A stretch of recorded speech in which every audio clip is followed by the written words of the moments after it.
बहुत सारे फायदे हैं। हाथों को खोलिए, गर्मी आ जाएगी, ठंड भाग जाएगा। तालियां जोरदार बजाइएगा। बिल्कुल, आइए मैम जी। चलिए, मैं आपका बहुत बहुत धन्यवाद करता हूँ कि आपने मेरे लिए इतनी ताली बजाई। और बस आप थोड़ी देर मुझे ध्यान से सुन ले। मैं हास्य पर कविता सुनाने आया हूँ और ये आज के दिन का पहला कविता है, मैं सुनाता हूँ आपको। तो एक कविता है, इस कविता का शीर्षक है बेरोजगारों का नगर। तो एक दिवस हमने बैठे बैठे ये तय किया कि मुल्क के बेरोजगारों का इंटरव्यू लिया जाए और उन्हें अपने ही आईने में पेश किया जाए। तो बेरोजगारों के नगर में प्रवेश किया। एक बेरोजगार ने ताना दिया, दो एक और आ गए।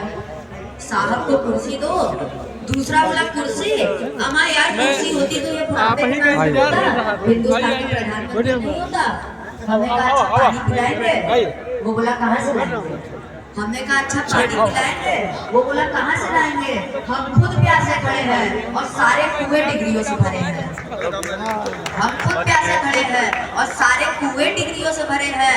नल से भी उतना ही पानी आता है जितना दूध में मिलाया जाता है। मैंने एक रोते हुए बेरोजगार से पूछा, भाई साहब आप क्यों रो रहे हैं, क्या बिना रिश्वत दिए कोई नौकरी प्राप्त हो रही है। वो बोला नहीं हुजूर, आज हमारा जन्मदिन है, हमारी एज लिमिट समाप्त हो रही है। आज हमारा जन्मदिन है, हमारी एज लिमिट समाप्त हो रही है। हमने कहा कमाल है, 25 साल का जवान खून बेकार और 85 साल का बूढ़ा खून इतना जोरदार कि सब सुविधाएं पाए और जवान खून सड़कों पे सुखा दिया जाए। हमारे संविधान से कहना चाहिए कि एज लिमिट मंत्रियों के लिए भी रहना चाहिए। हमारे संविधान से कहना चाहिए कि एज लिमिट मंत्रियों के लिए भी रहना चाहिए। एक बेरोजगार बोला साहब हमारे नगर में क्रांति हो गई, आज कल्लू रोटी खा रहा है। दूसरा बेरोजगार बोला क्यों उल्लू बना रहा है, क्या दिन में भी सपना आता है, काम वाले तो भूखे मर रहे हैं, बेरोजगार भी कभी रोटी खाता है। एक बूढ़ा नौजवान बोला साहब हमारी जिंदगी में कितना बड़ा श्राप है, हमारा दुश्मन हर लड़की का बाप है। वे हमारे माँ बाप से कहते क्यों आपके साहबजादे अपने पैर पर खड़े हैं, वो बोलते हैं नहीं नौकरी के बिना फिलहाल लंगड़े हैं। वे हमें अपमान की बैसाखियां देकर चले जाते हैं और हम इस युग के श्रवण कुमार अपने माँ बाप को कंधा भी नहीं दे पाते हैं, अपने माँ बाप को कंधा। अब कविता सुनिए कि एक बेरोजगार ने गधे को मारा, एक बेरोजगार ने गधे को मारा, मुल्क के सारे बेरोजगारों का गुस्सा उस पर उतारा। हमने कहा भाई साहब इस गधे ने आपका क्या बिगाड़ा है। वो बोले मिस्टर आप चुप रहिए, आप नहीं जानते कि इस गधे ने हमारा हक मारा है। एक धोबी को गधे की तलाश थी, गधे की सारी खूबी हमारे पास थी, मगर ये गधा साला इंटरव्यू पास कर गया और हमारा आदमी होना हमारा सत्यानाश कर गया। हमारा आदमी होना। हमने एक व्यक्ति से पूछा आप किस किस्म के बेरोजगार हैं।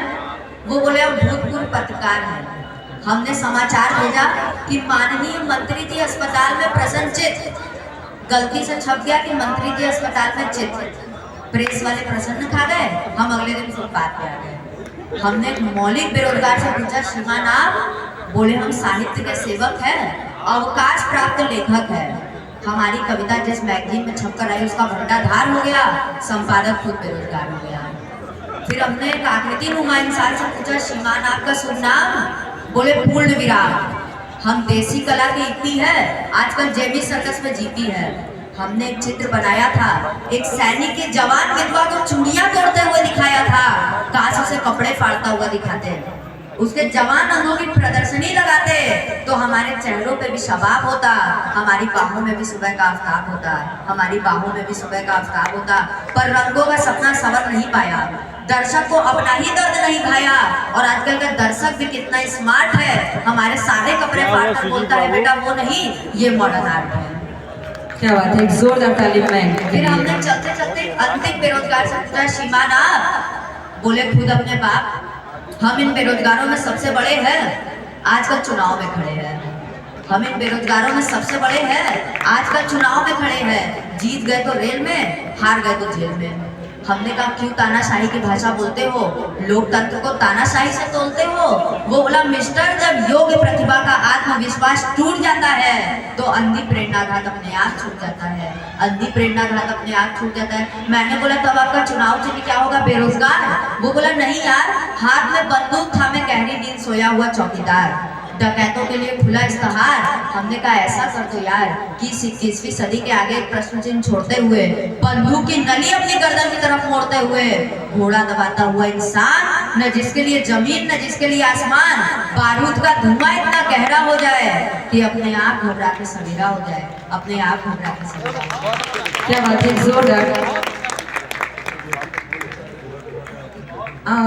इस नन्हे से कलाकार के लिए पहले तो जोरदार ताली।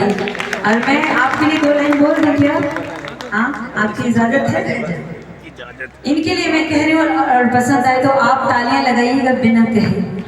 कि जाने बहार, गुले गुलजार, नूरे नजर, राहते जिगर, चश्मे बदूर, तूफाने हमदम, bright eyes, rosy lips, angel face.